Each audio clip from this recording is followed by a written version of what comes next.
with CM Punk claiming only nobodies dislike him in AEW and more. This is Wrestling Hub. My name is John and you're watching the Wrestling Report for May 30th. Before we get into the rest of the video, make sure you subscribe to Wrestling Hub and turn on all notifications to stay up to date with everything in the world of pro wrestling. Also, don't forget to follow us on Instagram at WrestlingHubOfficial and also follow us on Twitter at Wrestling_Hub.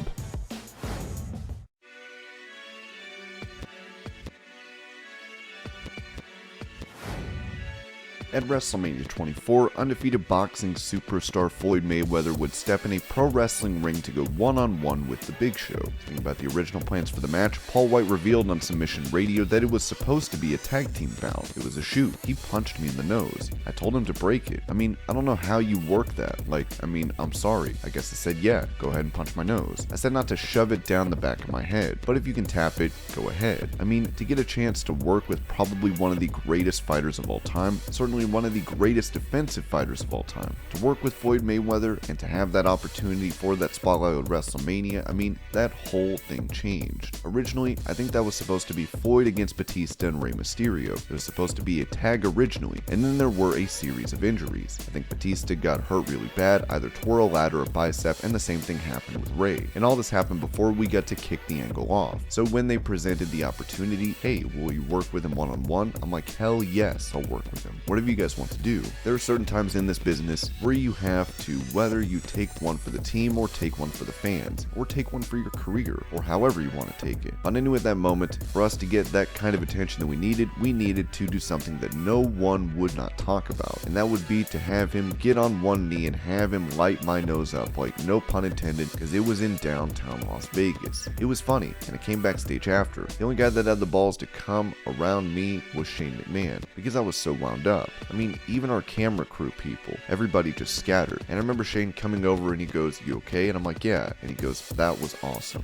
Only he can do it," and it made me laugh. And it took me right out of it, but we had to go. They had to run Floyd down because he was in the car. He already left. They had to bring him back, but it was good. Great business. But you know what? Another thing too, working with Floyd Mayweather was such a great experience because he gets promotion. He gets the art of selling tickets. He understands how to motivate people. And it's funny, last night at the AEW show here in Las Vegas, his son came by the AEW show. So of course, I remember when his son was a lot smaller and now his kid's got the same smile as his dad. Just a lot more hair than me or Floyd. But it was kind of cool to see that and to see him. So it was good.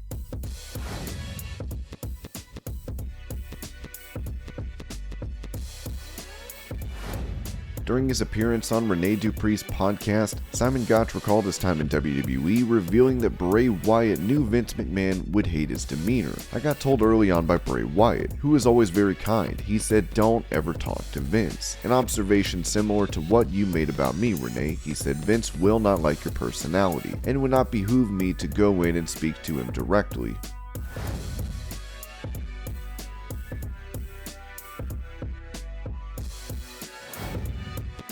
Talking about Stephanie McMahon's leave of absence from WWE, Booker T took to his Hall of Fame podcast recently to give his thoughts on this. It just seems like people want to find something controversial to be able to talk about. Her taking time off means nothing other than she's taking time off. Shane McMahon has taken time off several times. He's always come back. He's taken more time off. I don't look at it like most because everybody's looking for a story. And me, like you said, Stephanie has been in the trenches for a long time. To take a break, I think, is a break well needed.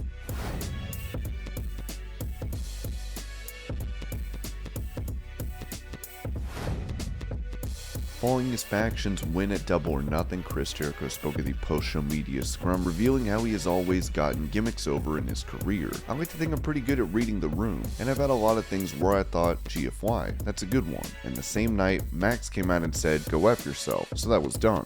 No one was really getting into it. However, for example, The Wizard, I start seeing people okay, they're making GIFs of Chris Jericho as Gandalf. All the cartoons in Dragon Ball Z, this is interesting. They like his wizard. Little kids now, they're posting videos. And that's why we did the fireball thing last week on the random backstage guy. You just read the room and nobody brings signs anymore. I used to be able to read the signs, but now I read social media. I think it is just reading the climate of the room and reading what people do. I have 32 years of doing this. I have a good feel of what people might be into.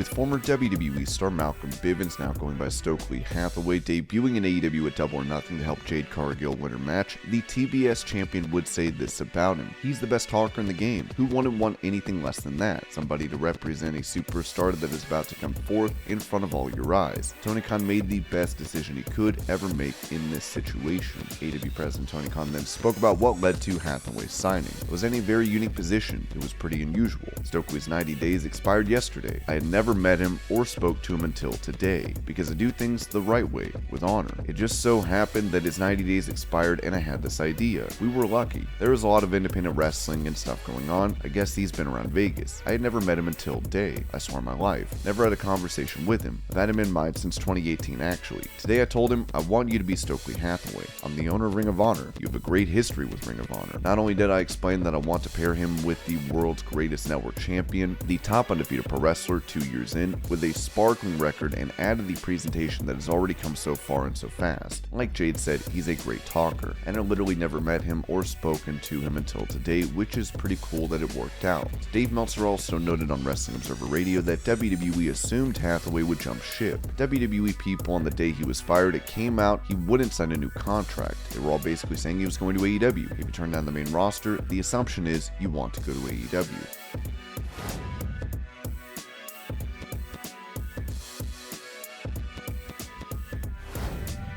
With many wondering after much speculation if the match between Wardlow and MJF would take place, Wardlow would decimate MJF in a matter of minutes. Sean Ross Sapp of Fightful reported, MJF claimed to us that he showed up shortly before his match, left right after, and that's a lot to think about. I haven't been able to verify this with other people at the show, or if this was a planned, approved, suggested by AEW. Despite rumors of MJF potentially not showing up to Double or Nothing after he no-showed the AEW Fan Fest, it was said on Wrestling Observer Radio that this is a work. They have come to an agreement, obviously, and him not showing up tells you there's a work, a story. If this were real, Tony would have given him an ultimatum, like, if you're not here by 3 o'clock or we're announcing the match is off. So him not being there at 4:30, you know he's going to be there. They also have the lineup for the show, the talent. It always had MJF listed as going on first. They did not change at all today, so that tells me him showing up at the last second and then leaving immediately afterwards. This to me is all storyline. They believed a fight was booked, and they had seen evidence that a fight was booked without giving away too much information. We did have someone who was able to see. Basically, there was no record in the system that Maxwell Friedman was booked for this fight. There were the records of the fight he was going to take after the pay-per-view, but there were no records of the fight scheduled for yesterday. There was no fight that he took. He was there in Las Vegas the whole time. Additionally, PW Insider reported that the expectation is that he will not be on the road at least for the next several TV tapings, possibly longer. At the media scrum after Double or Nothing, Tony Khan would have this to say about MJF's status. I'm not going to comment on that. I've got a lot of stuff from the pay-per-view that I can comment on, but I'm not going to comment on that.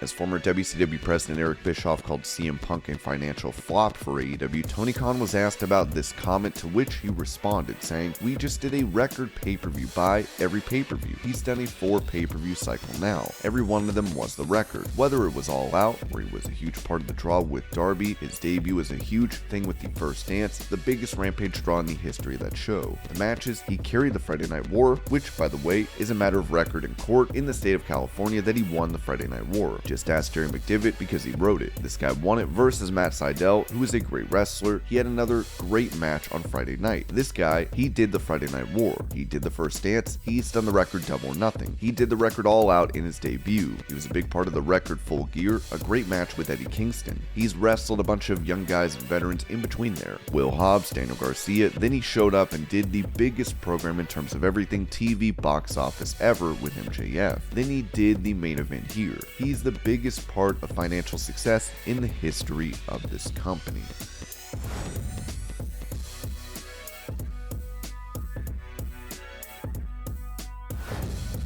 At that same media scrum, CM Punk spoke about his frustrations in WWE, saying, "I feel like the 10 years I spent in WWE were wasted because I feel it is management, owner, booker, whoever's job it is to get the most out of the talent. I reached the potential that I could have given the limitations they constantly put on me. To me, you're always trying to make the most money and put on the best possible show you can. I felt like 10 years of fighting silly battles and standing on my own dick. I feel here there's no limitations put on myself or anybody. The sky's the limit." Punk would even be asked if anyone dislikes likes him backstage in AEW, to which he said, if there's people backstage that don't like me, it's a minority. If anybody says that nobody wants me here, nobody likes me, I'd like to say that nobodies don't like me and nobodies don't want me here.